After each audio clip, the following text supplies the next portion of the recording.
Dominus vobiscum.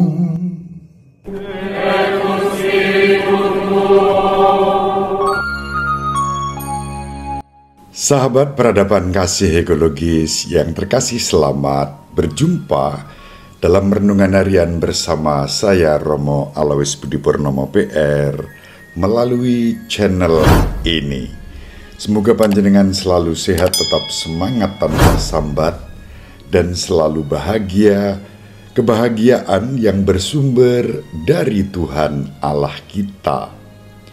Hari ini adalah peringatan wajib Santo Yohanes dari Salib, imam dan pujangga gereja yang hidup antara tahun 1542 sampai 1591.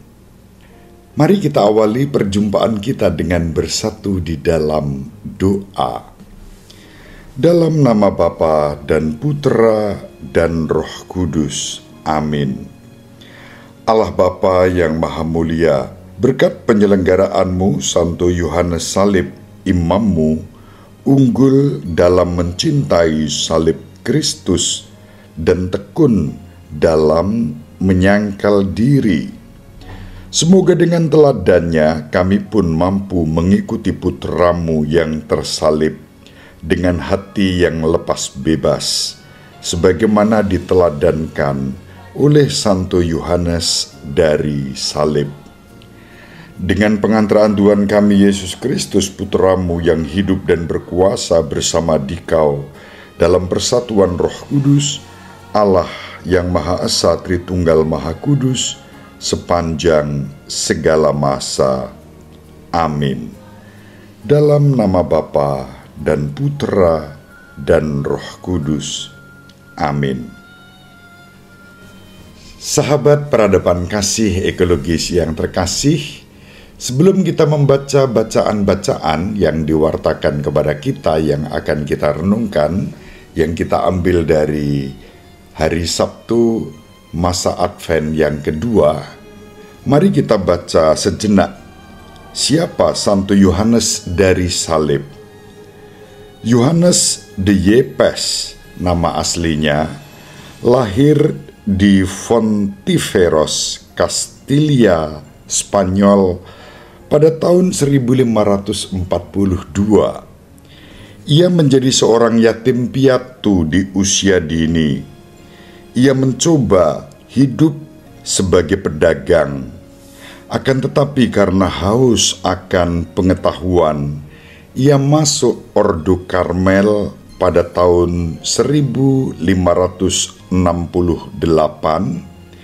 dan menyelesaikan studi teologi di Universitas Salamanca, Spanyol. Ia adalah seorang penulis, penyair, dan merupakan salah satu yang terbaik pada zaman keemasan Spanyol di bidang seni dan literatur. Yohanes terinspirasi Santa Teresia Avila, mulai memperjuangkan pembaruan ordo dengan menghadapi berbagai tantangan. Sebagai seorang Karmelit, pembaruan tidak lepas dari nama Yohanes dari Salib. Ia dikenal sebagai guru teologi mistik lewat karya-karyanya, antara lain Mendaki Gunung Karmel, Malam Gelap, Madah Rohani, dan Nyala Cinta yang Hidup, yang berkisah tentang pengalaman-pengalaman jiwa sebagai pengalaman rohani cintanya pada Kristus yang tersalib. Baginya, kontemplasi adalah persatuan penuh rahmat yang lahir dari salib Kristus dan Roh Kudus. Dia menulis, "Oh jiwa, sadarilah bahwa engkau tidak bisa sampai pada kedalaman kekayaan dan kebijaksanaan Allah jika tidak masuk dalam aneka penderitaan dan menyatukannya dengan kehendak Tuhan. Demikian nasihat Santo Yohanes dalam Madah Rohani. Santo Yohanes dari Salib meninggal di Ubeda, Spanyol pada tanggal 14 Desember tahun 1591 dan dikanonisasi pada tahun 1726 dan dinyatakan sebagai pujangga gereja oleh Paus Pius ke-11 pada tahun 1926. Demikian kisah singkat tentang Santo Yohanes dari Salib. Sahabat peradaban kasih ekologis yang terkasih, sekarang mari kita baca bacaan pertama yang dikutip dari Kitab Putra Sirah, bab 48 ayat 1-4, dilanjutkan ayat 9-11. Dahulu kala tampillah Nabi Elia bagaikan api. Perkataannya membakar laksana obor. Dialah yang mendatangkan kelaparan atas orang Israel, dan karena geramnya jumlah mereka dijadikannya sedikit. Atas firman Tuhan, langit dikunci olehnya, dan api diturunkannya sampai 3 kali.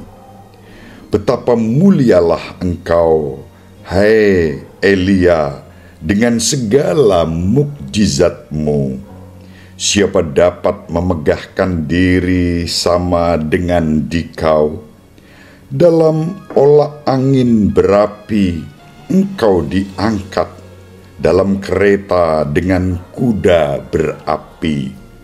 Engkau tercantum dalam ancaman-ancaman tentang masa depan untuk meredakan kemurkaan sebelum meletus, untuk mengembalikan hati bapa kepada anaknya, serta memulihkan segala suku Yakub. Berbahagialah orang yang telah melihat engkau dan yang meninggal dalam kasih. Demikianlah sabda Tuhan. Syukur kepada Allah. Mazmur tanggapan dengan referen, Ya Allah, pulihkanlah kami, buatlah wajahmu bersinar, maka selamatlah kami. Hai Gembala Israel, pasanglah telingamu, engkau yang duduk di atas para kerub, tampillah bersinar, bangkitkanlah keperkasaanmu, dan datanglah menyelamatkan kami.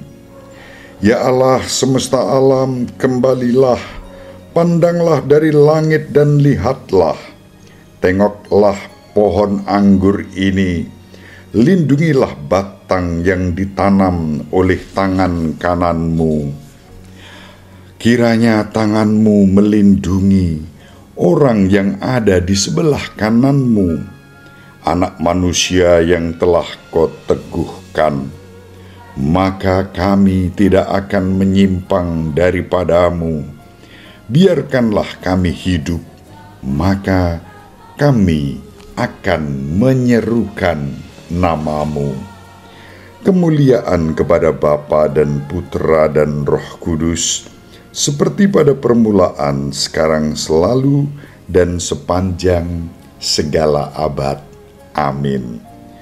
Ya Allah, pulihkanlah kami, buatlah wajahmu bersinar, maka selamatlah kami. Sahabat peradaban kasih ekologis yang terkasih, mari sekarang kita baca Injil Matius bab 17 ayat 10-13. Ketika Yesus dan murid-muridnya turun dari gunung, para murid bertanya kepadanya, Mengapa ahli-ahli Taurat berkata bahwa Elia harus datang dahulu? Yesus menjawab, ketika Yesus dan murid-muridnya turun dari gunung, para murid bertanya kepada Yesus, mengapa ahli-ahli Taurat berkata bahwa Elia harus datang lebih dahulu? Yesus menjawab, memang Elia akan datang dan memulihkan segala sesuatu.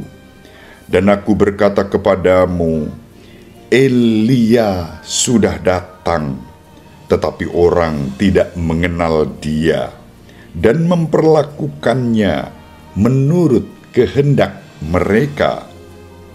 Demikian pula Anak Manusia akan menderita seperti mereka.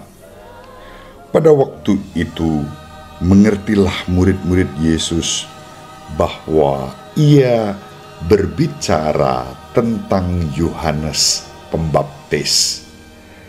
Demikianlah sabda Tuhan. Terpujilah Kristus. Sahabat peradaban kasih ekologis yang terkasih, liturgi Pekan Advent mengajak kita untuk merenungkan sosok Yohanes Pembaptis.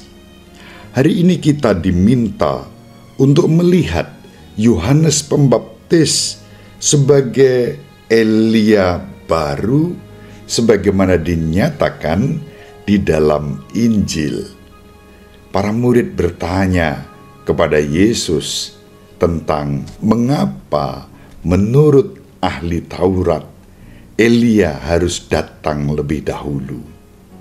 Namun Yesus menegaskan bahwa Elia sudah datang, Elia yang baru, dan para murid menangkap apa yang disampaikan Yesus. Elia baru itu tidak lain adalah Yohanes Pembaptis. Yohanes Pembaptis dan Elia memiliki keserupaan dalam mewartakan pertobatan dengan kalimat-kalimat yang tajam, yang tegas, bukan dengan suasana amarah apalagi benci, tetapi dengan penuh kasih mengajak para pendengarnya untuk bertobat dan menyambut kerajaan Allah. Sahabat peradaban kasih ekologis yang terkasih, dalam kitab Putra Sirah direfleksikan ringkasan tentang tokoh-tokoh besar dalam sejarah keselamatan, dan yang diwartakan kepada kita pada hari ini dalam bacaan yang pertama adalah sosok kehidupan Elia, sang nabi. Ia menyoroti kekuatan kata-kata kenabian Elia, bagaimana ia memerangi mereka yang berpaling dari Allah dan menyembah Baal. Elia menurunkan api dari surga, dan ia diangkat ke surga dalam kereta perang dengan kuda berapi. Kitab Putra Sirah mengingat nubuat Maleakhi yang menubuatkan bahwa seseorang seperti Elia akan muncul sebelum hari Tuhan. Nabi ini akan bekerja untuk mempertobatkan orang-orang Israel dan menegakkan kembali suku-suku Israel. Dalam Injil Lukas, malaikat Gabriel memberitahu Zakaria bahwa putranya Yohanes akan menjadi Elia baru yang dijanjikan oleh Maleakhi.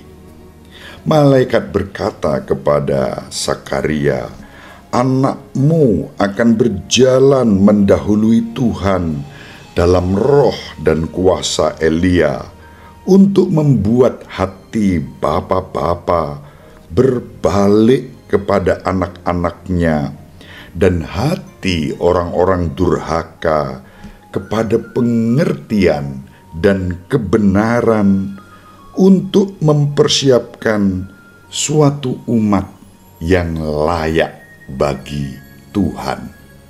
Itu yang dikatakan malaikat Gabriel kepada Sakaria dalam Injil Lukas bab 1 ayat 17. Sahabat peradaban kasih ekologis yang terkasih, Elia baru datang. Dalam Injil yang kita baca pada hari ini, Tuhan kita Yesus Kristus menunjukkan bahwa Yohanes Pembaptis menggenapi nubuat Maleakhi tentang kedatangan Elia yang baru. Para rasul baru saja menyaksikan kemunculan Elia bersama Yesus yang telah berubah rupa, sehingga mereka bertanya tentang nubuat Maleakhi tentang kedatangan Elia sebelum kedatangan Sang Mesias.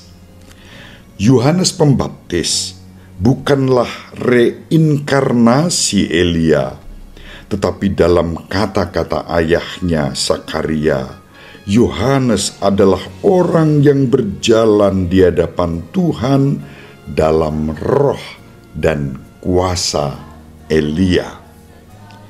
Bagaimana Yohanes meniru kehidupan Elia yang agung? Pertama, kata-kata nubuatnya berapi-api seperti kata-kata Nabi Elia.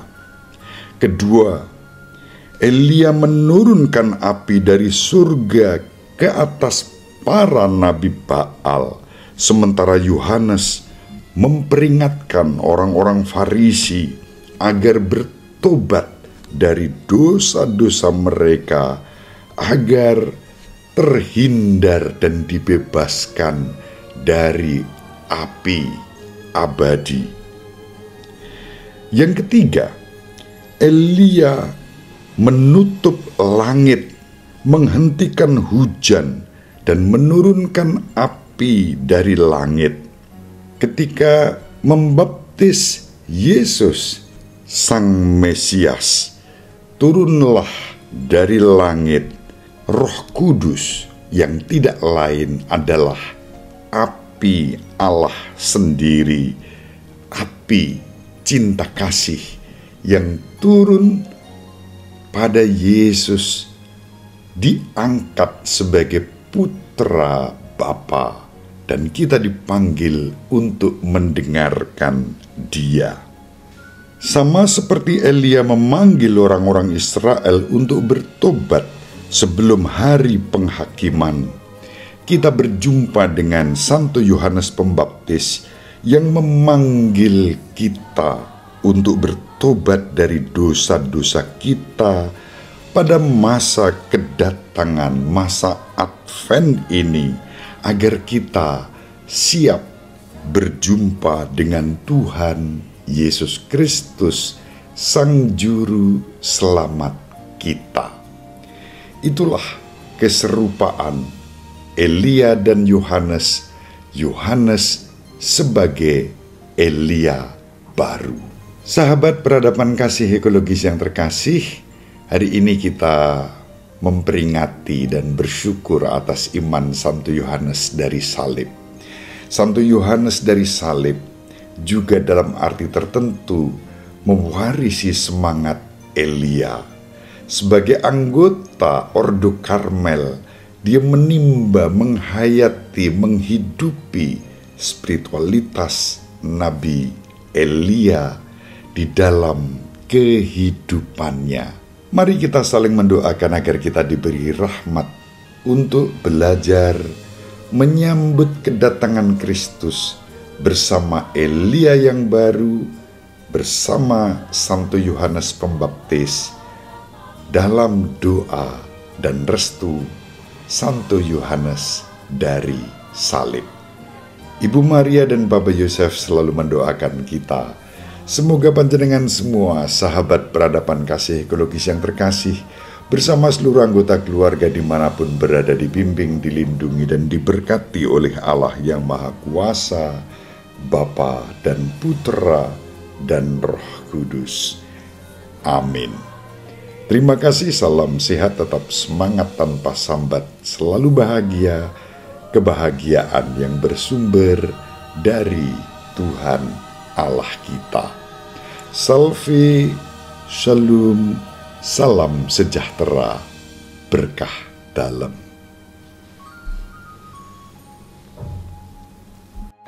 Sahabat peradaban kasih yang terkasih, sampai jumpa pada episode berikutnya. Terima kasih atas kebersamaan kita. Salam peradaban kasih ekologis, berkah dalam.